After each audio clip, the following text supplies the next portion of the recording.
मंच पर विराजमान मंचस्थ हमारे शिक्षा विभाग के अधिकारीगण, जूरी मेंबर्स, मंच के सामने विराजमान अभिभावकगण, सभी टीम प्रभारी और इस कार्यक्रम के हमारे विशेष मेहमान बाल वैज्ञानिक, आप सभी को मैं इस कार्यक्रम में आने के लिए बहुत बहुत बधाई देता हूं, क्योंकि एक छोटे से गांव से निकल कर के जब आपको एक इंस्पायर अवार्ड प्रभारी आपको मोटिवेट करता है मॉडल बनाने के लिए, आपने अपनी प्रतिभा दिखाई, ये आपके लिए बहुत अच्छी बात है कि आपको मंच मिला है। रिजल्ट अनाउंस करने से पहले मैं आप सभी से अनुरोध करूंगा कि इन बाल वैज्ञानिकों के लिए जोरदार तालियां, जिन्होंने अपना शानदार प्रदर्शन किया।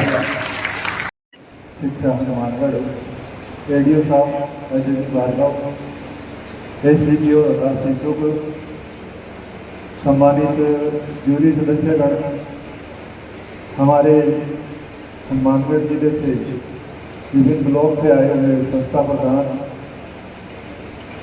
जो जिला से लगाई हुई टीम इंस्पायर बनने के लिए उनके सभी सदस्य, और जो जिन सभी सदस्यों ने इस कार्य में भरपूर सहयोग किया वो साथी शिक्षक हैं।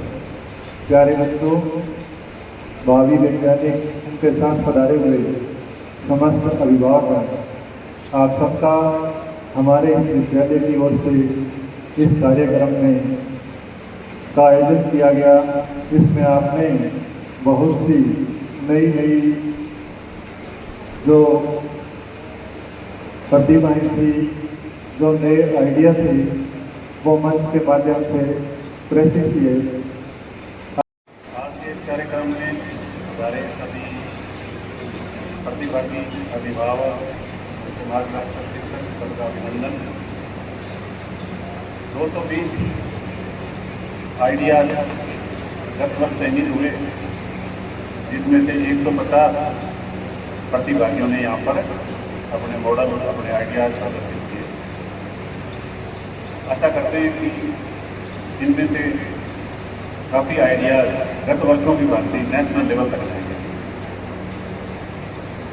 आप लोगों के लिए ये छोटे छोटे आइडियाज हो सकते हैं, परंतु इसके पीछे जो आपका बौद्धिक चिंतन, वैज्ञानिक दृष्टिकोण का डेवलपमेंट है, वो इस देश की वेल्थ संपत्ति है। भारत सरकार के स्कीम के द्वारा किसी को प्रमोट करने के लिए विभिन्न प्रकार के कार्यक्रम हैं, जिसमें एक इंस्पायर अवार्ड अभी 6 तारीख से जो है साइंस फेयर का भी आयोजन रावतसर में किया जा रहा है। उसमें भी 7 प्रकार के अलग अलग उप विषय हैं, कोई एग्रीकल्चर से रिलेटेड, कोई गणित से रिलेटेड। तो एक स्टूडेंट एक आइडिया निकालता है। इसके अलावा उसमें जूनियर और सीनियर 2 वर्ग हैं, बाकी 6 से 8 के जो बच्चे हैं या छोटी क्लासेज हैं, उनको अलग से प्रोत्साहित किया जाता है।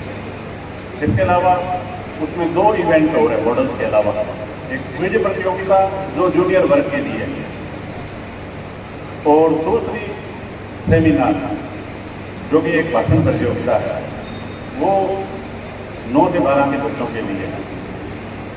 क्विज प्रतियोगिता में तो हर स्कूल को भाग लेना चाहिए कि एक छोटे बच्चे को जो है उसमें पार्टिसिपेट कराया जाए। वहाँ उसका सबसे पहले लिखित परीक्षा में क्वालिफाइंग राउंड होगा, जिसमें पता।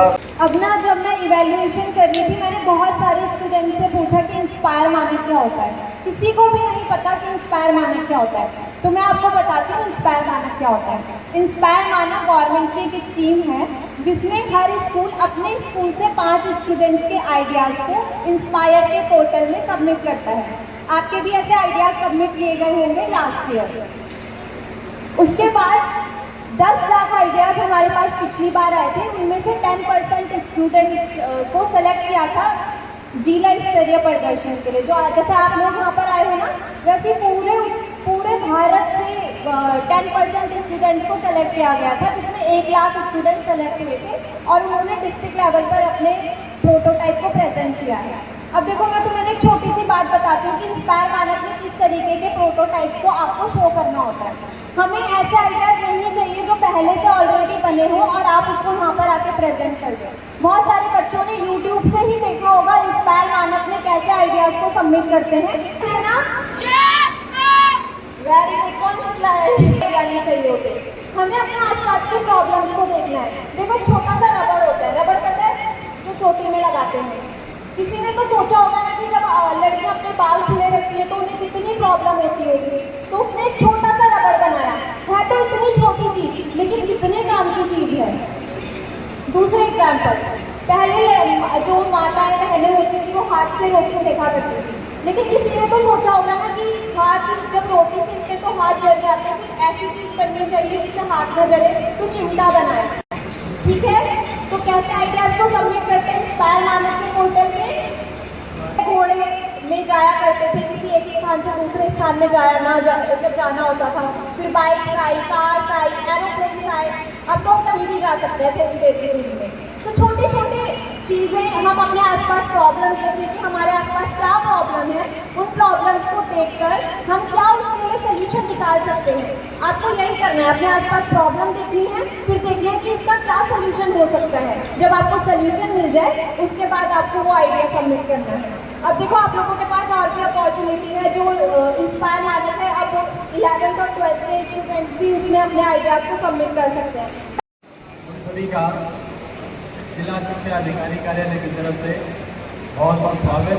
आप यहाँ पधारे और इस कार्यक्रम को सफल बनाया, उसके लिए जिला कार्यालय आपका बहुत आभार व्यक्त करता है। इसी के साथ मैं इस कार्यक्रम की समाप्ति की घोषणा